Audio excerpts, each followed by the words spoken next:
படி படித்தபடி நட மேலவெல்லாம் சொன்னோம். இதுக்கு ஏன் பேர் ஆள் தெரியுமா? பாருங்க, ஒரு ஆள் இல்லை பற்றியா, அதுதான் அதுக்கு பேர் ஆள். ஆளேல இடத்துக்கு ஆள் பேர் வச்சிருக்கிறோம். ஆமா, இது கட்டும் போது ஒரு கால் வந்துச்சு, அதனால இதுக்கு கால்ல பேர் வச்சாச்சு. அப்படியே வந்தீங்கன்னா பொதுவாக அந்த தடவை பால் காய்ச்சறப்ப யாரும் கூப்பிடல. அது என்னன்னா குளத்திரல். முன்னாடி வெட்டி என்னென்ன குழப்பம் தெரியுமா? அந்த ஒன்று அப்படி தட்டினா என்ன சிமெண்டு ரொம்ப இது. ரெண்டாவது ஆளு எவ்வளோ லோன் போட்டிருக்க? பண்ணலாம். அப்படியா? ஆமாம், லோன் போட்டு தான் அவரை விட ஜப்தி பண்ணிட்டாங்க. எப்போ 7 மணிக்கு கிரேப் எடுத்தோம், 7:00 ஆரம்பித்தான், கடைசியில் 7:30 ஆகிப்போச்சு.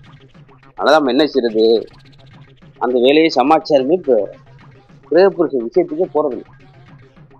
ஏன் உட்காந்துருக்கேன், இந்த ஷோவை நீங்கள் பார்க்கணுன்னு இருக்கேன்.